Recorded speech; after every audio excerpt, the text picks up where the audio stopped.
देते, लेकिन एक रस्म तो निभाते कम से कम। मुंह पुछाई सही, मर्यादा की मुंह पुछाई कर लेते, कानून की मुंह पुछाई कर लेते, संविधान की मुंह पुछाई कर लेते। छोड़िए रूल बुक, ये सामान्य आदमी को समझ आता है। 4 साल 5 साल बाद आदमी लौट के घर आए तो भी आदमी पता करता है कि भाई पता करो कहां रहा, क्या करता रहा ये आदमी। ये सामान्य शिष्टाचार, सामान्य व्यवस्था है देश की, समाज की, और उसका उल्लंघन हो गया। फिर इतना महत्वपूर्ण पर जवाब ने दे दिया तो ये मुद्दा जेरे बहस बना, अन्यथा ये मुद्दा जेरे बहस भी नहीं होता। आप प्रत्यक्ष सूची में डाल सकते थे। कुछ दिन इनको लगता कि इन्होंने गलती की। सूर्य प्रताप जैसे लोग तो ये सोचेंगे कि सरकार तो पलक पावड़े बिछाए बैठी थी, मैं 2-4 साल बाद और भी आता तो भी कोई दिक्कत नहीं थी। क्यों नहीं ये प्रतीक्षा सूची में रहते? बाकी अधिकारियों में संदेश जाता कि ऐसे घूमोगे, गायब हो जाओगे, एब्सकॉन्डर हो जाओगे तो सरकार क्षमा नहीं करेगी। लगता कोई ऐसा लड़का चल सकता है स्कूल में कि जब चाहे तो 2-2, 4-4 घंटे के लिए गायब हो जाए और जब आए तो क्लास का मॉनिटर हो जाए? ऐसा तो नहीं होगा ना। 5 क्लास बंक करे और 6ठे क्लास में आ जाए और मॉनिटर हो जाए सीधे, और हेडमास्टर कहे कि नहीं आज से यही क्लास चलाएगा। ये तो नहीं हो सकता। कुछ देर तो बेंच पर उसको हाथ खड़े करके रखिए। एक संदेश जाना चाहिए लोकतंत्र में। लोकतंत्र तो लो क्लास से चलेगा, संदेशों से चलेगा, मर्यादा से चलेगा। यह संदेश टूटा है, मर्यादा टूटी है, लोक लाज टूटी है, पारदर्शिता खत्म हुई है। इसलिए यह सवाल लेके आया हूं। जी, एक लाइन के साथ इस चर्चा को खत्म करेंगे। अखिलेश जी, आपकी सरकार के लिए है, क्योंकि व्यक्तिगत तौर पर मैं आपकी इज्जत करता हूं, व्यक्तिगत तौर पर मैं आपका सम्मान करता हूं, आपकी ईमानदारी का कायल हूं कि कम से कम आपने देश के सबसे बड़े सूबे उत्तर प्रदेश की कमान संभाली और खुद के दामन पर एक भी दाग अनाचार का, कदाचार का, अशासन का भी, यहां तक भ्रष्टाचार का नहीं लगने दिया। आपकी इज्जत करता हूं, लेकिन आपकी सरकार और जो सरकार में बैठे लोग जो आपका दामन दागदार करना चाहते हैं, उनके लिए सिर्फ एक लाइन कहना चाहता हूं कि सब कुछ लुटाकर होश में आए तो क्या किया, सब कुछ लुटाकर होश में आए तो क्या किया, और दिन में अगर चिराग जलाए तो क्या किया। अखिलेश जी, ये समझना पड़ेगा, ये जो ऐसी कोशिशें हैं ना, ये आपका दामन दागदार करती हैं। जितने भी मामले हों, कुछ भी हो, बार बार आपके फैसले रोल बैक होते हैं, फेस आपका लॉस होता है। ये मुश्किल है, ये समझना पड़ेगा अखिलेश जी, ये दिक्कत की बात है। बहुत बहुत धन्यवाद आप सभी का। अमिताभ जी आप बने रहेंगे, एक ब्रेक ले रहे हैं, ब्रेक के उस पार बात उत्तराखंड की होगी।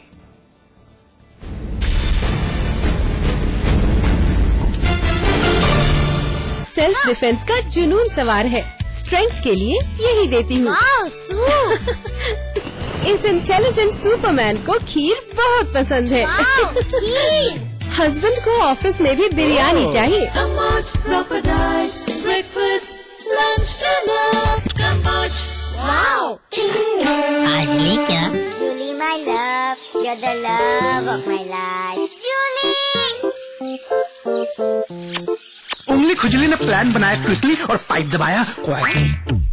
One sec. Hello.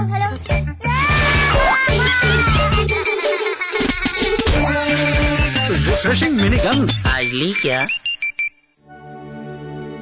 स्वाद बड़ी चीज है, स्वाद से बढ़कर कुछ नहीं। तुलसी सादा पान मसाला। विराज कंस्ट्रक्शन प्रस्तुत करते हैं आपके शहर लखनऊ में फैजाबाद रोड पर संपूर्ण आवासीय योजना बीबीजी ग्रीन सिटी। मात्र 20% जमा करके पाए अपने सपनों का घर। आज ही संपर्क करें 0522 309 3500। खोल दो इन खिड़कियों को, इन दरवाजों को, हाथों को फिर से हाथों में डालो। किसी को गुदगुदाओ, दोस्ती करो, मोहब्बत करो।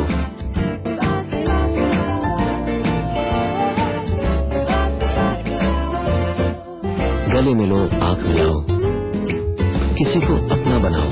ताया ताई, मौसा मौसी, सबसे प्यार करो, रहो हमेशा पास पास। यहाँ मेगा मॉल बनेगा, तो बिगेस्ट इंडिया एवर सीन। यहाँ स्टेडियम बनना चाहिए।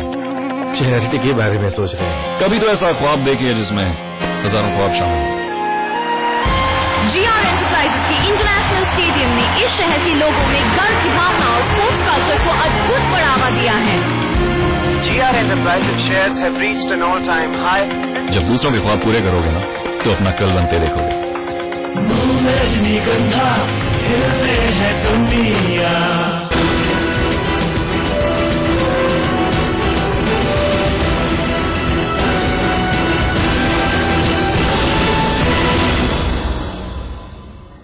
गन्ना किसानों के लिए सूबे के मुखिया ने मुआवजे का ऐलान किया तो नेताओं के सीने पर सांप लौटने लगे कि सूबे में हमेशा से मरियल रहे गन्ना किसानों को 100% मुआवजा मिल रहा है। कहीं ऐसा ना हो कि किसान मुआवजा डकार जाएं और हमारा नाम भूल जाएं। भैया, हमने इतनी मेहनत जो की है मुआवजा दिलाने में, तो नाम तो बनता है। अब साहबों की सोच यह है कि अपने नाम का ढिंढोरा अभी से पीट दें, कम से कम चुनाव में कहने सुनने का कुछ तो फेस रहेगा। ये मुद्दा महत्वपूर्ण है। इस मुद्दे पर बात करेंगे। अमिताभ मुत्री जी हमारे साथ हैं, आपको लेकर चलेंगे देहरादून। हीरा सिंह बिष्ट हमारे साथ हैं, आप कांग्रेसी नेता हैं। अनिल गोयल साहब हैं, आप बीजेपी की नुमाइंदगी कर रहे हैं। आप दोनों का विशेष स्वागत है। तो प्रदेश में भले ही गन्ना केवल 3% 3 जिलों की फसल हो, लेकिन राजनेताओं में गन्ना किसानों के बीच पैठ बनाने की होड़ अभी से लग गई है।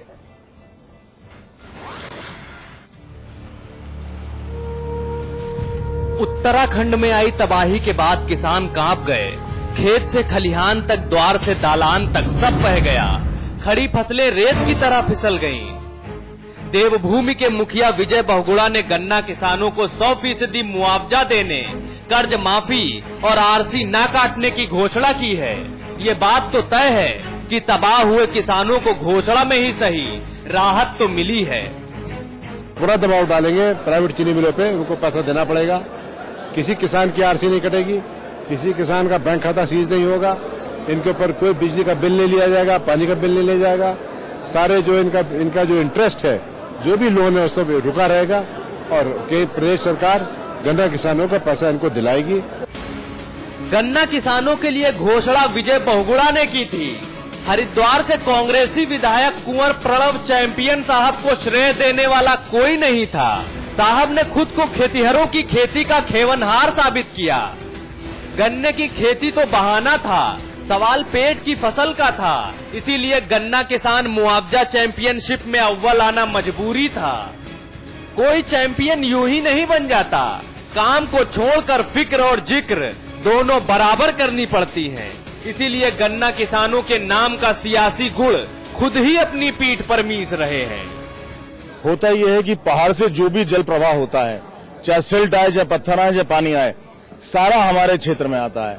क्योंकि देवभूमि का द्वार हरिद्वार से है और हरिद्वार का द्वार मेरी विधानसभा से है। सवाल जब मतों का हो तो मातहतों का चुप बैठना कहाँ लाजमी होता है। सूत्रों के मुताबिक गन्ना किसानों के मुद्दे पर हरीश रावत और हरक सिंह रावत के बीच तलवारें पहले ही खिंच चुकी थी। हरीश रावत का पेट ये बताने के लिए गुड़गुड़ कर रहा था कि किसानों को राहत मैंने दिलवाई है। इसी समस्या से हरक सिंह रावत भी पीड़ित थे, लेकिन चालबाजियों का चूरन खाकर बाजी चैंपियन खेमे ने मार ली थी। हरीश रावत को किसानों की अगुवाई का चमत्कारी चूरन नहीं मिला, इसीलिए अब बात प्रसाद की हो रही है। देखिए, प्रसाद और श्री हमेशा बांट करके खाना पड़ता है। चैंपियन जी तो मैं चाहता हूँ चैंपियन, डिप्टी चैंपियन और चैंपियन जितने हैं सबको उसका श्रेय जाता है। इस बार आपदा आई थी तो मुआवजे की घोषणा कर दी गई। किसानों के भागों से मुआवजे का छींका टूटकर गिर गया है, तो अब सब छाती पीट रहे हैं कि मुआवजे का मरहम हमने दिलवाया है। सियासी माहौल में गन्ना किसान चिंता चरम पर है, लेकिन तमाम दूसरे किसान चिताओं तक कैसे पहुंच रहे हैं नहीं मालूम। भले ही उत्तराखंड में गन्ने को मात्र 3 जिलों की फसल कहा जाता हो, लेकिन इस गन्ने पर ही उत्तराखंड की काफी कुछ राजनीति निर्भर करती है। ऐसे में जब सरकार ने गन्ना किसानों को रियायत देने की घोषणा क्या की, तो कांग्रेसी नेताओं में ही गुटबाजी साफ दिखाई देने लगी। श्रेय लेने के लिए सभी लालायित हो गए। ऐसे में देखने वाली बात यह होगी कि श्रेय लेने की यह होड़ कहीं कांग्रेस पर ही भारी न पड़ जाए। कैमरामैन गौरव पंत के साथ में पंकज पंवार, देहरादून, समाचार प्लस। हीरा सिंह बिष्ट जी, कब तक श्रेय लीजिएगा? काम अच्छा होगा दुनिया देखेगी, हम ढिंडोरा पीटेंगे कि साहब ये मैंने किया, जब किया कुछ नहीं। काम का जिक्र कर, जिक्र की फिक्र कर, लेकिन काम न कर। ये तो सूरत हाल है वहां पर कांग्रेस का। ऐसे कैसे काम चलेगा हीरा सिंह जी? ये तो हमारे पार्टी के कार्यकर्ताओं में, नेताओं में बहुत अधिक जोश है। पहले टाइम इतनी राहत गन्ना किसानों को किसी सरकार ने दी है। अच्छा, राहत आपदा में हमारे राज्य में 6 चीनी मिलें सरकारी और सहकारी हैं और 6 मिलों पे 201 करोड़ रुपए गन्ना किसानों का बकाया था, उसका 100 करोड़ अदा कर दिया गया। 101 करोड़। अरे उस काम की मैं तारीफ कर रहा हूँ हीरा सिंह जी, उस काम की मैं तारीफ कर रहा हूँ। अमिताभ जी भी बड़े प्रफुल्लित हैं, क्योंकि हम लोग भी कहीं ना कहीं किसान के परिवार से ही ताल्लुक रखते हैं। भले ही एक्टिव हल न चलाया हो, लेकिन ताल्लुक रखते हैं पीढ़ियों से, वो अच्छी बात है। लेकिन काम का जिक्र कर, जिक्र की फिक्र कर, लेकिन काम न कर। जो ऐसे लोग हैं वो श्रेय लेने के लिए काहे मरे जा रहे हैं? नहीं, गन्ना किसानों के लिए तो सभी ने, चाहे विधायक हो, मंत्री हो, चाहे सांसद हो, केंद्रीय मंत्री, सबका सामूहिक प्रयास रहा। और सामूहिक प्रयास और सामूहिक दबाव का परिणाम है कि मुख्यमंत्री जी के राहत की घोषणा करनी पड़ी किसानों को। और पहले टाइम इतनी बड़ी राहत मिली है। अब श्रेय लेने, ये तो पार्टी के कार्यकर्ता आपस में, क्योंकि मैंने कहा सामूहिक प्रयास है, यह किसी एक का नहीं है। हमने भी मुख्यमंत्री को सुझाव दिए थे, उनमें से भी था जमीन के मुआवजे की बात थी, रेत बजरी हटाने की बात थी, और मैनुअल पावर से उनको फ्री अपने खेतों से रेत बजरी हटाने की जो सुविधा दी, और बैंकों के ऋण की रिकवरी रोक दी गई, ब्याज माफन। ये बातें एक ऐतिहासिक निर्णय है निश्चित रूप से। इसमें अति उत्साहित होकर हमारे कार्यकर्ता कोई बात करे तो एक अच्छी बात है, कोई बात नहीं, कोई प्रचार बात। अनिल गोयल जी, क्रिकेट में एक बात हमेशा कही जाती है, नवजोत सिंह सिद्धू साहब हमेशा आप ही की पार्टी के जो हैं कमेंटेटर थे पहले, हमेशा एक बात कहते हैं कि जब फील्डर बल्लेबाज को घेर के अंपायर से जोर से अपील करते हैं तो कमेंटेटर कहता है कि इस अपील में उत्साह ज्यादा, विश्वास कम। क्या यही कांग्रेसियों के लिए हो रहा है क्या फील्ड में? नहीं, देखिए, मेरा कहना यह है, कांग्रेसी निश्चित तौर पे श्रेय लेने में महारत हासिल है इन्हें। काम करने की चिंता कहीं नहीं है। प्रदेश कहाँ जा रहा है, प्रदेश में किस तरह से हम लोग इस समय आपदा से घिरे हुए हैं, और आपदा का पैसे का किस तरह से दुरुपयोग हो, और वहां पर किस तरह से हजारों लोग वहां पर मर गए, कितने दिन बाद उस पर रिफ्लेक्ट किया, उसका श्रेय कोई नहीं ले रहा। आज इस बात का श्रेय लेने की होड़ लगी हुई है। कांग्रेस का एक पुराना नियम रहा है कि काम करने पर कोई होड़ नहीं है, श्रेय लेने पर लगातार होड़ है। बड़ा दुखद है इस बात को। वो तो मैं केंद्र से भी देख रहा हूं, केंद्र से लेके राज्य तक, तहसील तक, ग्राम सभा, ग्राम पंचायत तक, छोटा छोटा आदमी, राहुल भैया, राहुल भैया, राहुल भैया। अरे काम कर लो यार अपने मोहल्ले का। ये वाकई कल्चर की बात है, ये मैन्युफैक्चरिंग डिफेक्ट है हीरा सिंह जी? नहीं, अपने नेता का नाम तो सभी पार्टियां लेते हैं। अगर हमारे युवा नौजवान राहुल भैया कह रहे तो एक अच्छी बात, हमारा नेतृत्व है, वाइस प्रेसिडेंट। बताइए, नौजवानों की आशा है। हीरा भैया ये बताइए कि गन्ना किसानों को मुआवजा दिलाने के में किसका नाम लेंगे? चलिए, मुख्यमंत्री जी का या हरीश रावत जी का? नहीं, मैंने कहा सामूहिक प्रयास। हरीश रावत जी के क्षेत्र में लक्सर में बहुत भारी नुकसान हुआ, इसीलिए मैंने कहा। वहीं चैंपियन साहब भी आते हैं, वहीं हमारे कृषि गन्ना मंत्री जी भी, मुख्य सबका सामूहिक प्रयास है। मुख्यमंत्री कैबिनेट ने एक निर्णय लिया। जितने नाम आपने गिनाए सब तो एंटी मुख्यमंत्री कांग्रेस खेमे के लोग हैं। नहीं, सब सहयोग कर रहे, कोई एंटी नहीं। आज कोई जन समस्या के लिए जो आज आपदा आई है, सब में मिलकर आज सब एक हो गए हैं, आज सब एक हो गए, सब एक हैं, पहले भी एक थे। अच्छा, हमारे यहाँ चूंकि डेमोक्रेसी है। ना, अरे भाई अरे डेमोक्रेसी की तो ऐसी की तैसी हो रही है। डेमोक्रेसी किस चिड़िया का नाम है उत्तराखंड में? मैं बताऊं, 19 विधायकों ने शपथ नहीं ली थी, हरीश रावत जी के घर के बाहर जिंदाबाद मुर्दाबाद कर रहे थे। ये डेमोक्रेसी है। हरीश सिंह जी रावत जब मनाता है तब मुख्यमंत्री जी के बारे में 4 बातें बोल देते हैं। ये डेमोक्रेसी है। धसमाना साहब सरकार के ऊपर निशाना साधते हैं, कहते हैं सरकार ने खुद हरवा दिया मुझे। ये डेमोक्रेसी है। सितारगंज में क्या होता है वो भी आपको पता है। कुंवर प्रलव चैंपियन कैसे पानी पी कर दिनेश अग्रवाल जी को आड़े हाथों लेते हैं। ये डेमोक्रेसी है। तो फिर सर फटौवल किसे कहते हैं? तो अंतरकलह किसे कहते हैं? हमारे यहाँ डेमोक्रेसी कुछ थोड़ा ज्यादा ही है और जगह से, क्योंकि यहाँ विपक्ष अपना रोल अदा नहीं कर रहा है। इसके विपक्ष का रोल भी हमको कई बार करना पड़ जाता है।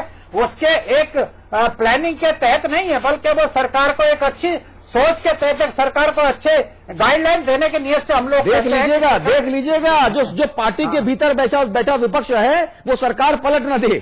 ये देख लीजिएगा हीरा सिंह जी। ना पलटते तो ही देगा, क्योंकि विपक्ष उत्तराखंड में है ही नहीं। हमने इतने काम अरे मैं पार्टी के भीतर बैठे विपक्ष की बात कर रहा हूं। ना वो तो डेमोक्रेसी हो तो कहने का अधिकार हमारे यहाँ, लेकिन एक है, सब इस मत में एक है, उसमें कोई किसी प्रकार की दिक्कत कहीं नहीं है। अमिताभ अग्निहोत्री जी, ये गजब की डेमोक्रेसी है कांग्रेस की। देखिए बीजेपी के यहाँ